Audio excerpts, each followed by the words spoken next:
إن الحمد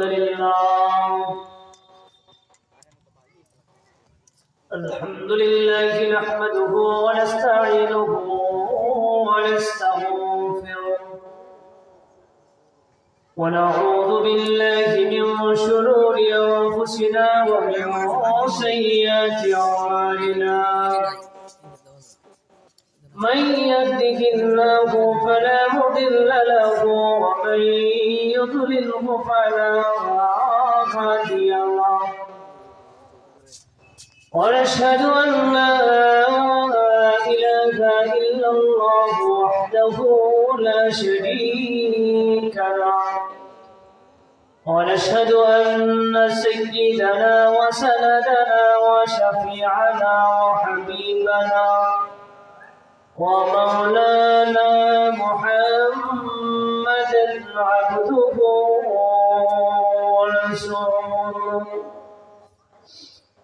الذي أرسل إلى الناس كافة بشيرا ونذيرا وداعيا إلى الله بإذنه وسراجا منيرا أما بعد فقد قال الله تبارك وتعالى في كلامه المجيد وفي فرقانه الحميد أعوذ بالله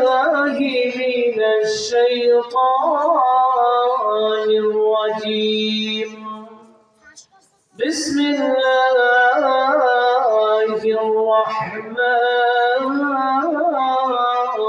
الرحيم والتين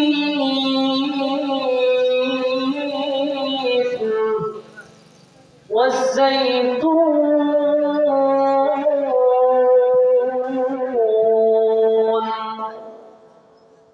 وطور سينين وهذا البلد الأمين لقد خلقنا الإنسان في أحسن تقويم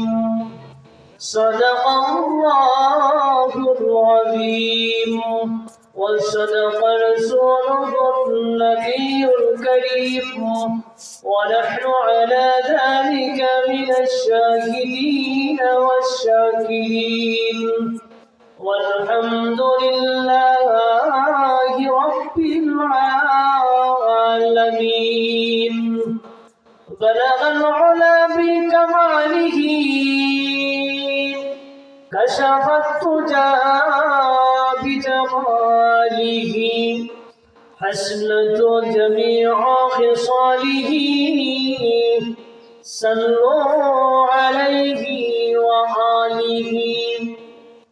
साहिर से लगा दे मुझे इश्क़ों का सफीना साहिर से लगा दे मुझे इश्क़ों का सफीना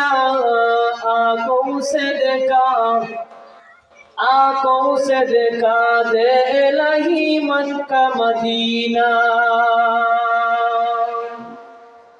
अल्लाह ने तुम इतना ही महबूब बनाया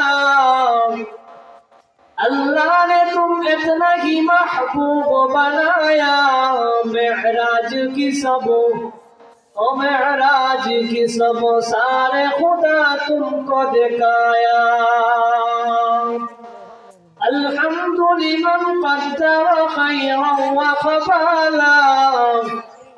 الحمد لمن قدر خيرا وخبالا والشكر لمن صور حسنا وجمالا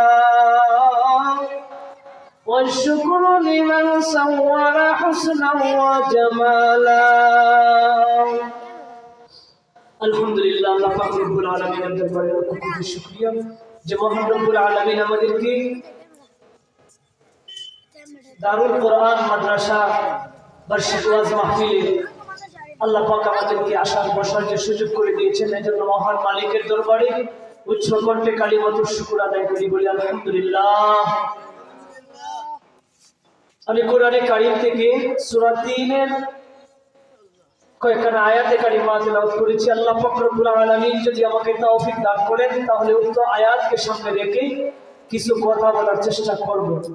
ওমা তাওফীকি ইল্লা বিল্লাহ। সময় খুবই অল্প সময়ের ভিতরে সংক্ষেপে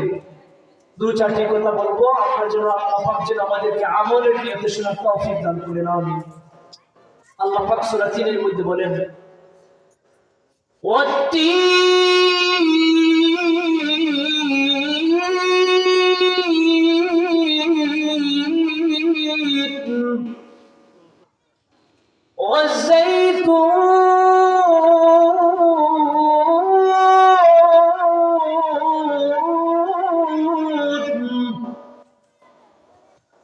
وطور سينين وهذا البلد الأمين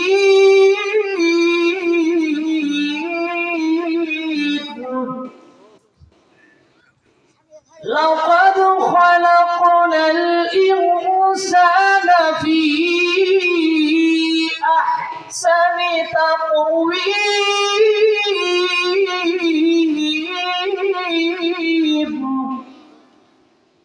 আল্লাহ রাব্বুল আলামিন বলেন, আল্লাহ কসম করে বলতেছেন, ও তিন ফলের কসম, ও জাইতুনের কসম, ও তুরি সিনিন সিনাই পর্বতের কসম, ও হাযাল বালাদিল আমিন ওই মক্কা নগরীর কসমটি আল্লাহ বলেন। আল্লাহ রাব্বুল আলামিন সূরা ৩ এর প্রথম অংশে আল্লাহ রাব্বুল আলামিন কসম করে বলেন, ও তিনের কসম, ও জাইতুন ফলের কসম, ও হাযাল বালাদিল আমিন। ও পৃথিবীর মানুষেরা, আমি আল্লাহ রাব্বুল আলামিন প্রথমে কয়েকটা বিষয়ে কসম খেয়ে বলি, ওরে বান্দা, লাকাদ খালাকনাল ইনসানা ফি আহসানি তাকওয়িম। আমি আল্লাহ রাব্বুল আলামিন কসম করে বলি,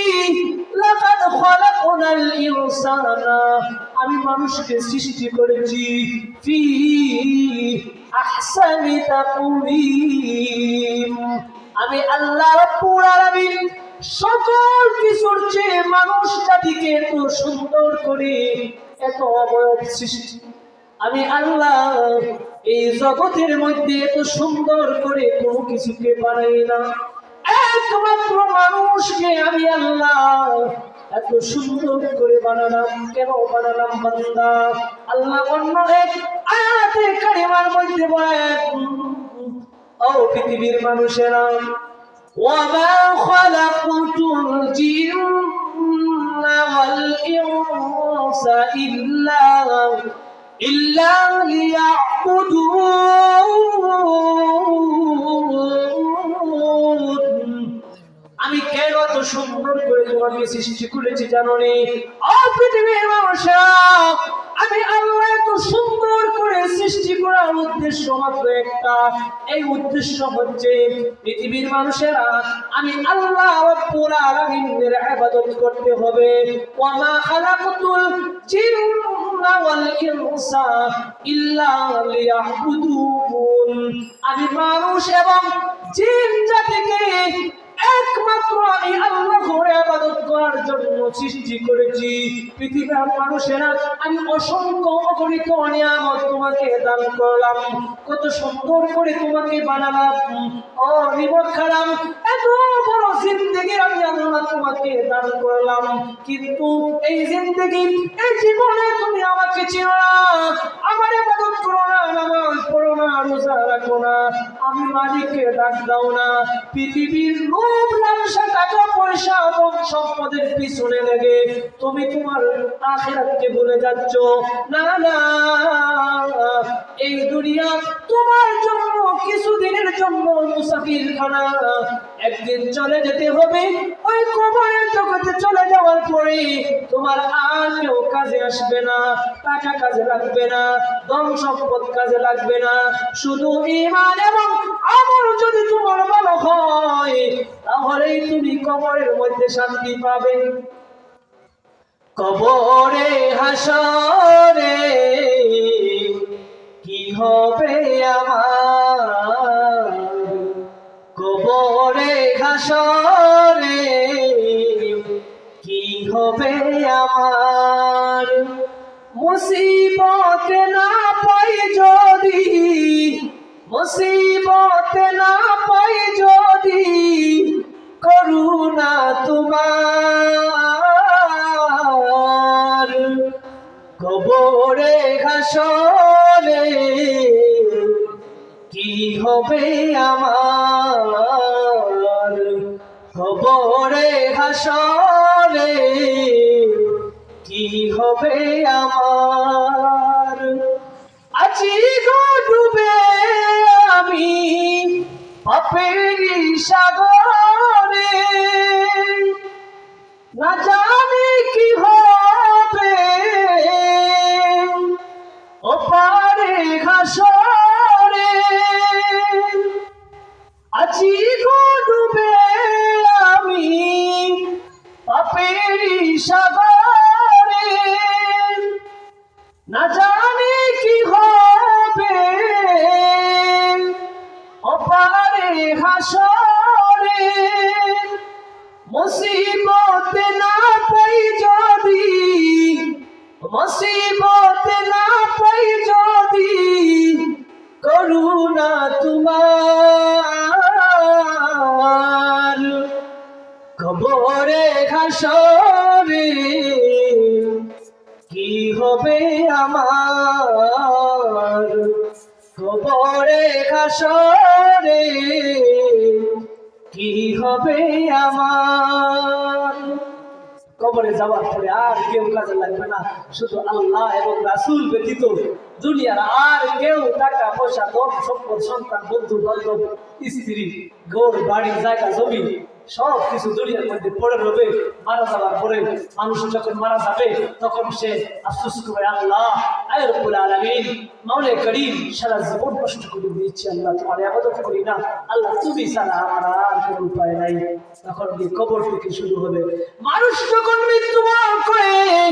মারা যাওয়ার পরে তার সকল আমল বন্ধ হয়ে যায়, সবগুলো দরজা বন্ধ হয়ে যাবে, আমলের দরজা আর খোলা থাকবে না। যদি সে ভালো কাজ করে, যদি নেককার বান্দা হয়ে থাকে, তাহলে মারা যাওয়ার পরে ফেরেশতারা দলে দলে আসবে তাকে সম্মান জানানোর জন্য, তাকে অভ্যর্থনা দেওয়ার জন্য, তাকে ইজ্জত সম্মান বাড়িয়ে আল্লাহ পাকের কাছে নিয়ে যাবে। আরশে আজিমের কাছে তার রূহটাকে পেঁচিয়ে রুমাল দিয়ে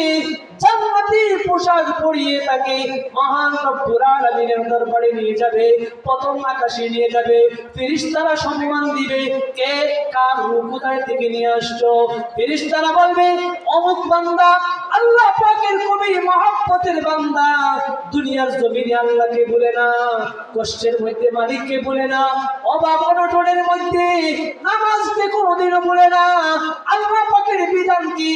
তার শত কষ্ট হয়েছে তারপরেও বিধান ভুলে যায় না, সুদের মধ্যে যায় না, ঘুষের মধ্যে যায় না, কষ্ট করে দিন কাল কাটায়, কিন্তু আল্লাহ পাকের হক বিধানের উপরে অটল থাকে। তখন ফেরেশতারা তাকে সম্মাননা দিবে আর বলবে, ইন্নাল্লাযীনা ক্বালু রাব্বুনাল্লাহ, আল্লাহু আকবার, ইন্নাল্লাযীনা ক্বালু রাব্বুনাল্লাহ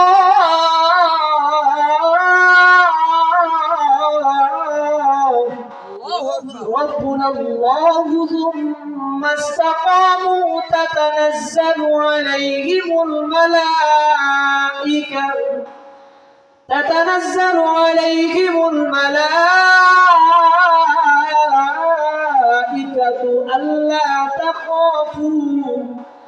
ألا تخافوا ولا تحزنوا وأبشروا بالجنة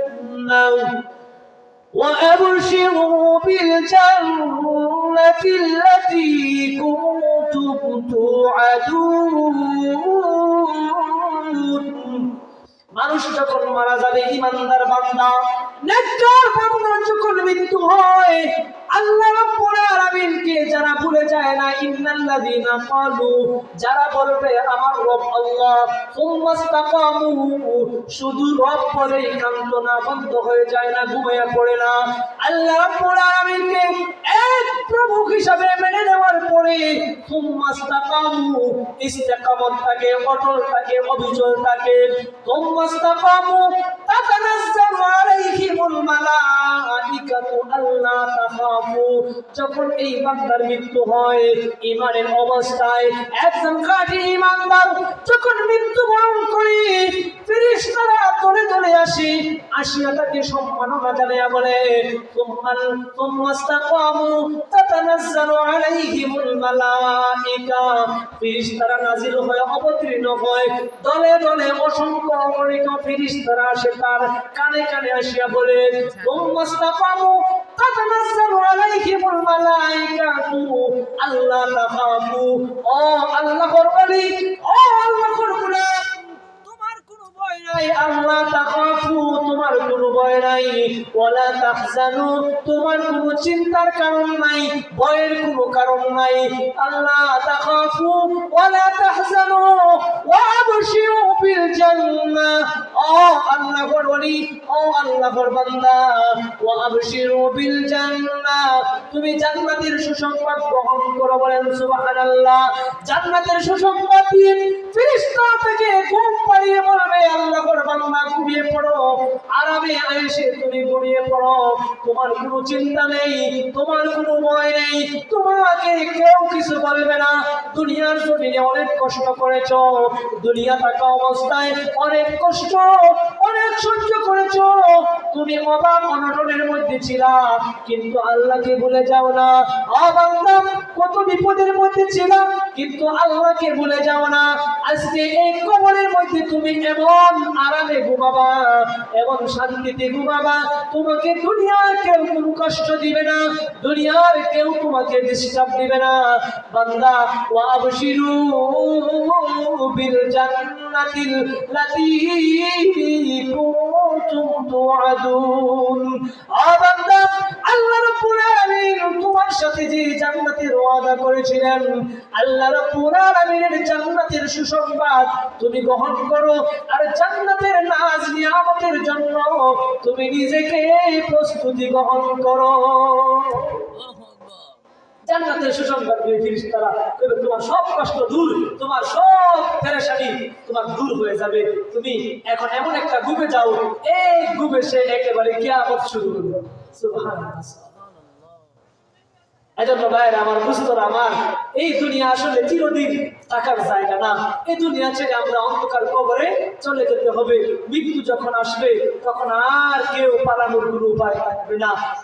আল্লাহ পাক বলেন কুল্লু নাফসিন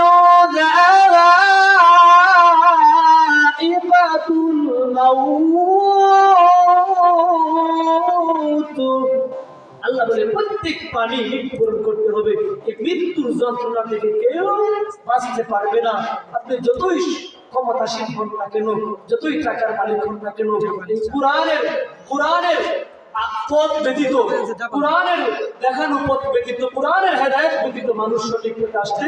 পারবে না এজন্য কোরআনের মাহফিল ওয়াজের মাহফিল এই মাহফিলগুলোর মধ্যে আসা বসা আপনার জন্য এটা নিয়ামতের বিষয় সৌভাগ্যের বিষয় মনে করতে হবে আর কোরআনকে যদি আঁকড়ে ধরেন কোরআনকে যদি নিজের গাইডলাইন হিসাবে গ্রহণ করেন তাহলে দুনিয়া এবং আখিরাত সফলতা অর্জন হবে সমাধান চাও যদি জীবনে মরণে ফিরে চাও খুঁজে নাও চোখ রাখো কোরআনে সমাধান সমাধান চাও যদি জীবনে মরণে ফিরে যাও খুঁজে নাও চোখ রাখো কোরআনে সমাধান তবেই পাবে সুখ শান্তির ঠিকানা তবেই পাবে সুখ শান্তির ঠিকানা যদি মেনে নাও তুমি মনে প্রাণে সমাধান সমাধান চাও যদি জীবনে মরণে ফিরে চাও খুঁজে নাও চোখ রাখো কোরআনে সমাধান এ বাণী সকলের নয় শুধু মুমিনের যারাই চলবে মেনে ফল পাবে কোরআনে এ বাণী সকলের নয় শুধু মুমিনের যারাই চলবে মেনে ফল পাবে কোরআনে ঘরে বলো কিংবা রাষ্ট্রে বলো ঘরে বলো কিংবা রাষ্ট্রে বলো অশান্তি দূর করে শান্তি আনে সমাধান সমাধান চাও যদি জীবনে মরণে ফিরে চাও খুঁজে নাও চোখ রাখো কোরআনে সমাধান সমাধান আনতে হলে পরিবারে শান্তি আনতে হলে সংসারে শান্তি আনতে হলে ব্যক্তিগত পারিবারিক জীবনে রাষ্ট্রীয় জীবনে সামাজিক জীবনে যদি শান্তির আশা করেন তাহলে কোরআনকে মানতে হবে কোরআনকে ফলো করতে হবে কোরআনের আইন বাস্তবায়ন করতে হবে কোরআনের নিয়ম মেনে চলতে হবে হালাল হারাম আল্লাহ পাকের বিধান মেনে দুনিয়া যখন চালাবেন চলবেন তখন দুনিয়া শান্তি হবে এবং আখিরাতও শান্তি হবে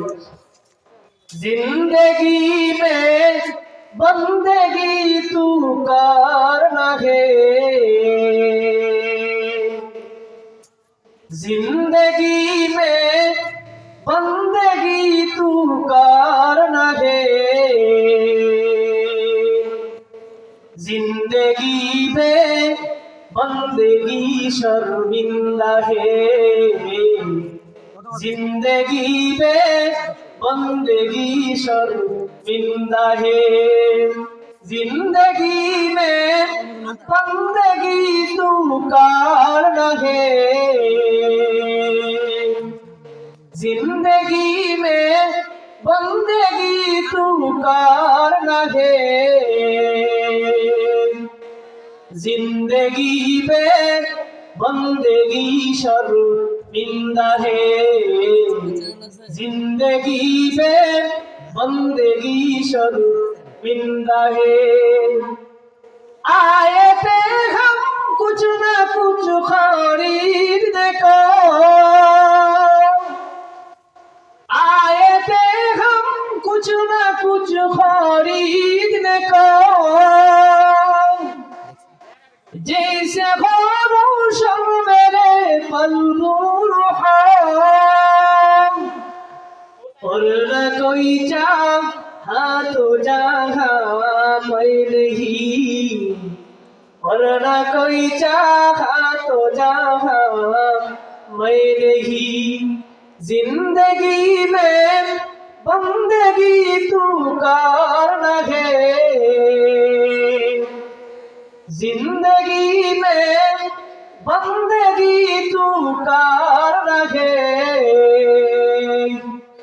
जिंदगी में बंदगी शर्मिंदा है जिंदगी में बंदगी शर्मिंदा है আল্লাহ পাকের কাছে এমন ভাবে দোয়া করতে হবে আমার রব্বুল আলামিন আল্লাহ সারাটা জিন্দেগি আল্লাহ গুনাহের কাছে কাটিয়ে দিয়েছি মাওলা গো আল্লাহ মেহেরবানি করে maaf করে দাও আল্লাহ আমার জীবনকে তুমি আমল দ্বারা সাজিয়ে দাও আল্লাহ যদি আমল না হয় জিন্দেগি বরবাদ হয়ে যাবে আয় রব্বুল আলামিন আমার আমল যদি ভালো না হয় মাওলা এই জীবন আমার কোনো কাজে লাগবে না জীবন কোনো কাজে আসবে না। আয় আল্লাহ, মেহেরবানি করে তুমি আমাকে মাফ করে দাও, ক্ষমা করে দাও। এভাবে যদি কোনো বান্দা কান্নাকাটি করে চোখের পানি ফেলে যদি আল্লাহ রাব্বুল আলামিনের কাছে বলে, আমার আল্লাহ রাব্বুল আলামিন ডাক দিয়ে বলে, ফেরেশতারা দেখো আমার বান্দা চোখের পানি ফেলে আমি মালিককে ভয় করে, আমি মালিকের কাছে কেমন করে কান্নাকাটি করছে। আয় রাব্বুল আলামিন ফেরেশতারা ডাক দিয়ে বলে, আল্লাহ তোমার বান্দা তোমার ভয়ে কান্নাকাটি করে আল্লাহ তোমার কাছে মাফ চাচ্ছে, মাওলা গো মেহেরবানি করে তাকে মাফ করে দাও। এভাবে যদি কেউ কান্নাকাটি করে আর তার জিন্দেগির গুনাহগুলো যদি মাফ করাইতে পারে, জীবন যদি আমল দিয়ে সাজাতে পারে, তাহলে দুনিয়া এবং আখিরাত তার সুন্দর হয়ে যাবে। মারা যাওয়ার পরে জান্নাতের মধ্যে এমন নাজ নিয়ামত তাকে দেওয়া হবে জিন্দেগিতে কোনোদিন কল্পনা করে না, জীবনে কোনোদিন দেখে না। জান্নাতের ভিতরে এমন সুস্বাদু, এমন আকর্ষণীয় জিনিস, আকর্ষণীয় বিষয় আল্লাহ পাক মুমিনের জন্য রেখেছেন। যদি বান্দা তোমার জিন্দেগি, তোমার জীবনকে আমল দ্বারা সাজাতে পারো, তাহলে জান্নাতে যাওয়ার পরে তোমার আর কোনো কিছুর অভাব থাকবে না, তোমার কোনো চাওয়া পাওয়া থাকবে না। যা কিছু মন চাবে মুহূর্তের মধ্যে তোমার সামনে চলে আসবে, যা খেতে মন চাবে মুহূর্তের মধ্যে তোমার মুখের সামনে চলে আসবে। তোমার কোনো কিছুর অভাব আর জান্নাতের মধ্যে থাকবে না, যদি আমল দিয়ে এই জীবনকে সাজাতে পারো। এজন্য কবি বলে, জিন্দেগি মে বন্দেগি তো করনা হে, তুমি জিন্দেগি এই বন্দেগিটা কি করো, ইবাদত দ্বারা সাজাও, ইবাদতের মাধ্যমে কাটাইয়া দাও, তাহলেই তোমার জীবন, তোমার আখিরাত সফল হবে। অন্যথায় তুমি লাঞ্ছিত, অপমানিত, বঞ্চিত, লজ্জিত হবে। আল্লাহ রাব্বুল আলামিন আমাদেরকে আজকের এই ওয়াজ মাহফিল থেকে আল্লাহ পাক যেন আমাদের এই ওয়াজকে হেদায়েতের পথ হিসাবে আমাদের কবুল করেন এবং নাজাতের উসিলা হিসাবে আজকের এই মাহফিলকে কবুল করেন। এই এলাকা আমার খুবই মহব্বতের মানুষ, এই এলাকার সকলেই আমার পরিচিত। আল্লাহ পাক যেন এই এলাকার সবাইকে কবুল করেন। আর যারা কবরবাসী হয়ে গেছেন, আল্লাহ পাক যেন সকলের কবরকে জান্নাতের বাগান বানিয়ে দেন। আর এই মাহফিল যারা আয়োজন করেছেন, আল্লাহ পাক যেন এই মাহফিলের পরিপূর্ণভাবে কামিয়াব দান করেন। আমিন। ওয়া আখির দাওয়ানা আলহামদুলিল্লাহি রাব্বিল আলামিন। আসসালামু আলাইকুম ওয়া রাহমাতুল্লাহি ওয়া বারাকাতুহু।